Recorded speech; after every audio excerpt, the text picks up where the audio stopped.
tous et bienvenue sur ITV, le journal. Dans l'actualité de ce dimanche 29 décembre, les 20 familles qui vivent au cantonnement du Fort B de Anne refusent de quitter les lieux. Elles ont pourtant reçu des sommations. Cet espace doit être démoli, mais elles ne veulent pas partir et dénoncent la pression exercée par l'administration pénitentiaire de cette prison pour enfants. Tout va très bien entre Macky Sall et Amadou Ba. Les rapports entre les deux hommes font l'objet de polémiques ces derniers mois. Devant le jury du dimanche, Amadou Ba, ministre des Affaires étrangères, assure que ses relations avec le chef de l'État sont au beau fixe. Toujours au sommaire, le Ghana décide de rejoindre l'espace UEMOA qui va adopter une nouvelle monnaie unique, ECO, en 2020. Le Ghana lance un appel aux autres pays membres de la CEDEAO à adhérer à cette réforme historique. Mme Abdou Guekassé nous fera le point tout à l'heure. Bienvenue à tous.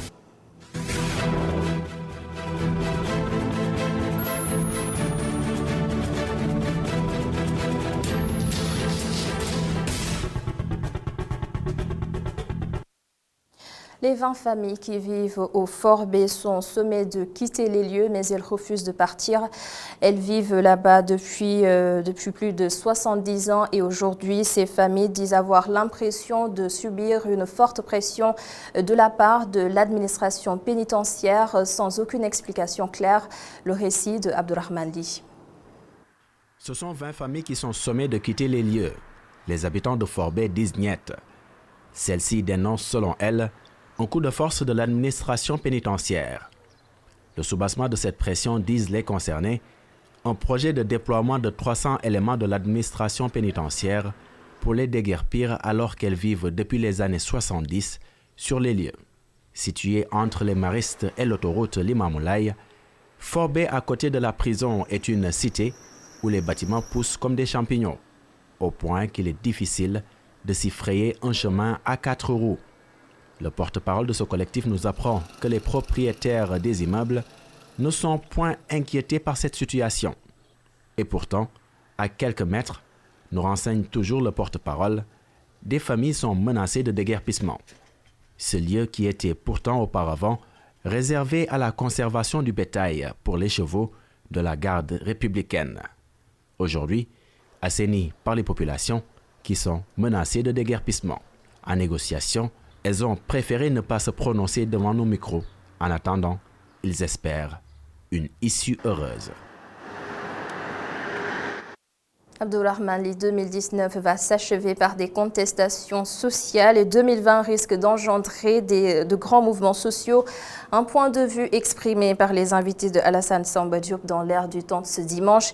Il s'agit de Amath Soumaré, président du Centre africain de la nouvelle économie, et de Ibrahim Baïdiagne. Il est le président de la commission intelligence artificielle. Ils ont fait le bilan de l'année 2019. La synthèse est avec Tidiane Sissé. 2019, une année heureuse pour l'économie sénégalaise. Le pays a enregistré 6,7% de croissance économique, ce qui constitue un grand pas vers l'émergence. En termes de projection, on est à 6,7% de croissance pour l'année 2019, ce qui est quand même appréciable. Sur le plan économique, ce qu'on peut retenir d'autre, nous en tout cas au niveau du secteur privé, ce qu'on a plus senti, c'est en termes de liquidité. Beaucoup d'entreprises, surtout au niveau des PME, PMI et même des grandes, ont beaucoup souffert au niveau des délais de paiement, surtout les marchés avec l'État. 6,7% de croissance, le chiffre est encourageant pour un pays comme le Sénégal. Mais le problème, pour beaucoup, c'est que les populations ne sentent pas la réalité de cette croissance. Compte tenu du fait qu'on n'a pas d'industrie, qu'on n'a pas une structure d'une économie qui transforme, en fait, tout cet argent va à l'étranger pour des biens de consommation. Et donc, les revenus des ménages servent essentiellement à consommer, la location avec l'enrichissement des coûts. Les gens disent qu'ils ne voient pas l'argent. Le problème, c'est que on est de plus en plus nombreux, on a de plus en plus d'exigences. On est dans un contexte où ce que vous aviez avant, vous avez besoin de toujours plus. Et vous vivez que ce n'est pas assez. Le Sénégal a constitué pendant longtemps un exemple de démocratie. Aujourd'hui, son économie est enviée par beaucoup de pays dans la sous-région. Mais pour certains, le citoyen sénégalais est loin de donner le bon exemple. Ici au Sénégal, les 6 ou 7%. Aujourd'hui, on devait être à 10 ou 11%. Parce qu'on a tellement de taux d'indiscipline dans ce pays qui fait que ça nous bouffe au minimum 3 à 4 points de PIB par année. 4 points de PIB par année, ça nous bouffe ça. Parce que ce sont des choses dont on perd dans la circulation, dans les trucs. On a de l'indiscipline généralisée. L'indiscipline au Sénégal, pour la comprendre, le désordre, il faut revoir un peu le système de valeurs au Sénégal. Nous sommes dans une société où je n'hésiterai pas à parler de troubles identitaires. Parce qu'il y a un conflit entre les systèmes traditionnels et la modernité, avec un pouvoir, un État post-colonial complètement évanescent qui n'est pas présent. Malgré les tensions sociales, 2019 aura été une année de forte croissance économique pour le Sénégal. Une croissance qui serait souhaitée en 2020. Mais avec les contestations sociales un peu partout à travers le monde, les perspectives s'annoncent compliquées pour le Sénégal. Et sur le plateau du jury du dimanche, Amadou Ba évoque ses relations controversées avec Macky Sall. Il rassure l'opinion, ses rapports avec le chef de l'État sont sains et fluides. Amadou Ba a aussi tenu à démentir les accusations selon lesquelles il aurait financé la campagne présidentielle de Ousmane Sonko. Je vous propose de regarder cet extrait de l'entretien. Je dois l'avouer, j'ai été particulièrement touché et atteint. D'abord, comme je l'ai répété tout à l'heure, je suis un haut fonctionnaire. Je connais l'État. La loyauté est une vertu sur laquelle je ne transige pas. Je ne peux pas être dans un parti, être membre du secrétaire exécutif d'un parti, avoir la confiance du chef du parti, travailler pour sa réélection et en même temps mettre en œuvre une politique contraire pour donner des moyens ou des ressources à quelqu'un qui cherche à détruire le système. Je pense avoir le privilège d'être l'une des personnes les plus proches du président de la République. Il ne m'aurait pas mis ministre des Affaires étrangères s'il ne me faisait pas confiance. Le ministre des Affaires étrangères est le ministre qui, par excellence, est toujours avec le président de la République. Mais il ne peut pas y avoir de nuages. Ça, je voudrais quand même le préciser de manière claire et nette. Vous ne m'aurez pas invité en tant que ministre des Affaires étrangères s'il y avait un seul brin de nuage entre le président et moi. Ce n'est pas possible. J'ai plusieurs raisons. J'ai plusieurs raisons de soutenir le président Macky Sall.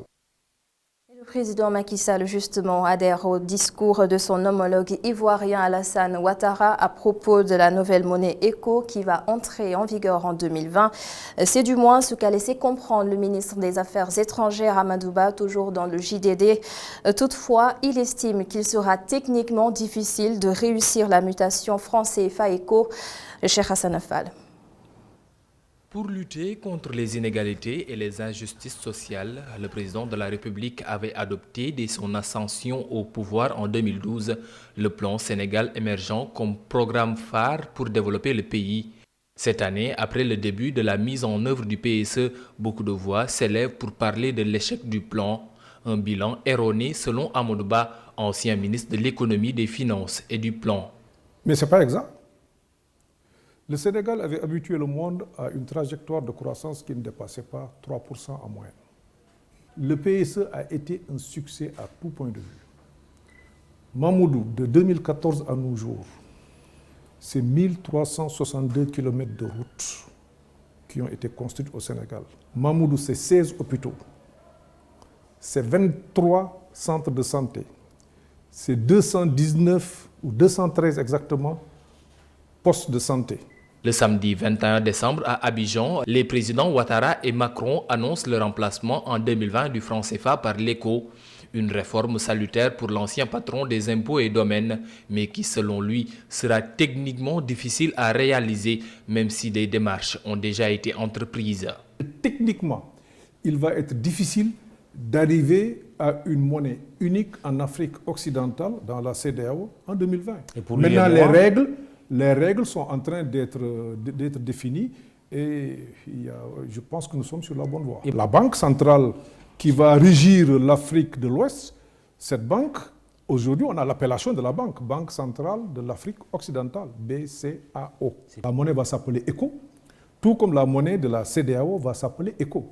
Cela va rendre beaucoup plus facile le processus d'intégration.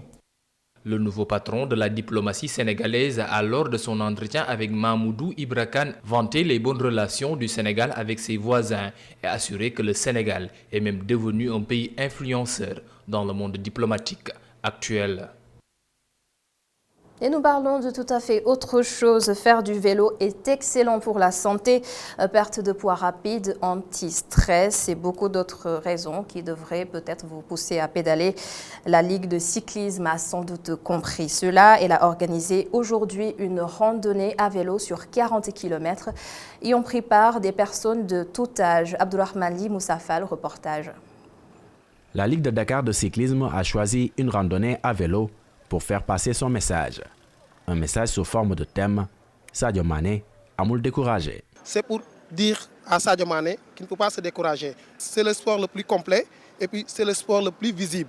Il n'y a pas un sport plus visible que le vélo et il n'y a pas un sport plus physique aussi que le vélo. C'est pour cela que j'exige les gens à pratiquer le vélo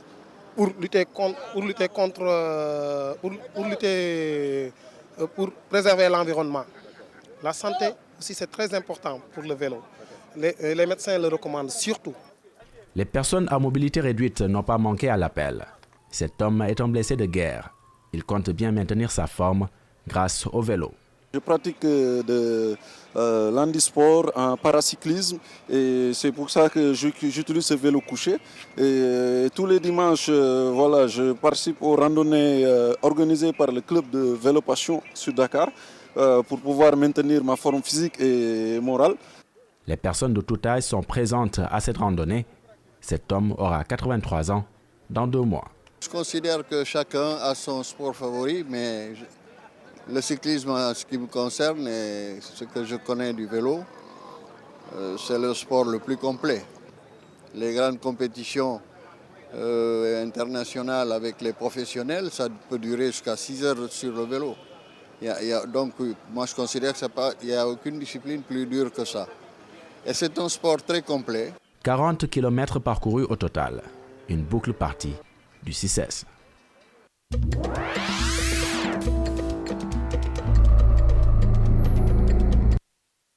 D'abord, en Guinée-Bissau, le second tour de la présidentielle s'annonce très serré entre Domingos Simaos Pereira et Umaro Sissoco Embalo. Quelques 760 000 électeurs inscrits doivent donc départager ces deux candidats. Et au premier tour, Domingos Pereira avait récolté 40,13% des voix et Embalo loin derrière avec 27,65% des suffrages. Et nous allons tout de suite retrouver à Bissau notre envoyé spécial à Sanba.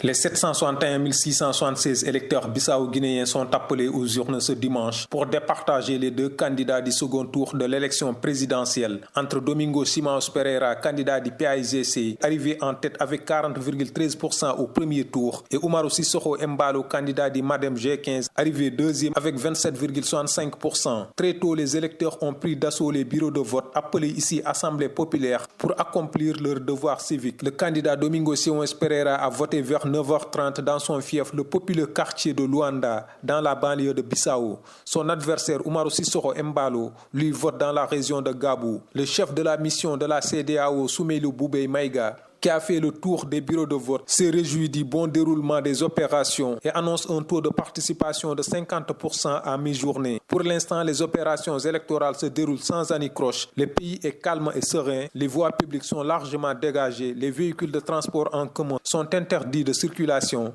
Les marchés sont fermés. Magasins et restaurants ont baissé rideau. Qu'est-ce qui se cache derrière ce calme plat? Y aura-t-il une tempête après le calme? Les prochaines heures et surtout l'attitude des deux candidats après l'annonce des premières tendances vont nous édifier. Merci beaucoup Hassan Ba, notre envoyé spécial en Guinée-Bissau. Et je l'annonçais en titre, le Ghana va plutôt rejoindre les 8 pays de l'UEMOA, l'Union économique et monétaire ouest-africaine.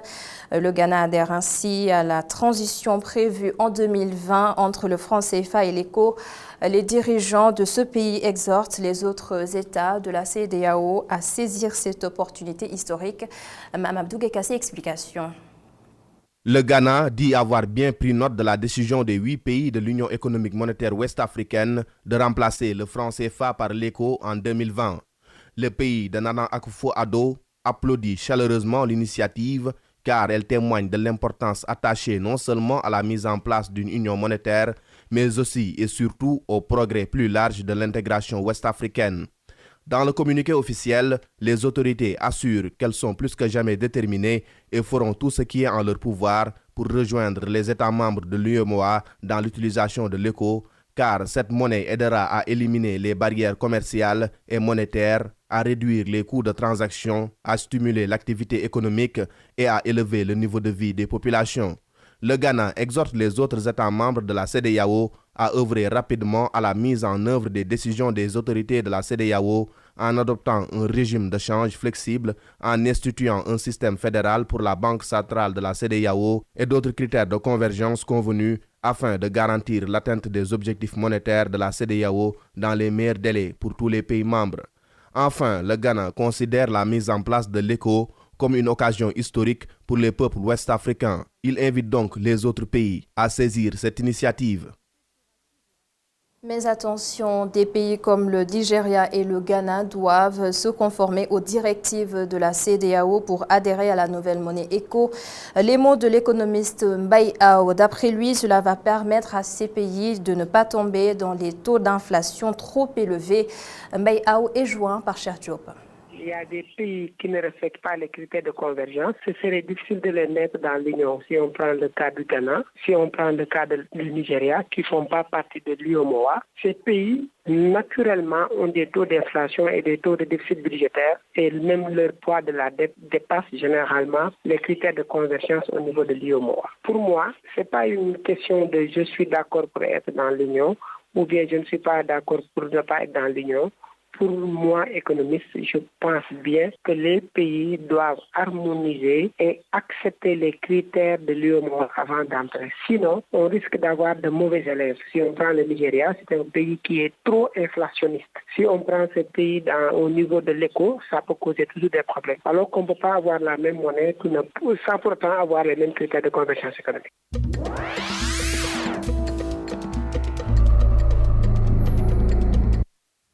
Et c'est la fin de ce journal. Merci de l'avoir suivi. Merci également à toute l'équipe de la régie. À suivre hier, la météo. Et puis à 22h, votre émission sportive Omnisport avec Malik Tchandoum, Pape Malik Djao, Cher Diop et Seikou Seydi. Et pour les infos, retrouvez Babanjai à minuit pour Djuki Pribari. J'ai été heureuse de vous avoir accompagné ce week-end et je vous souhaite un excellent début de semaine.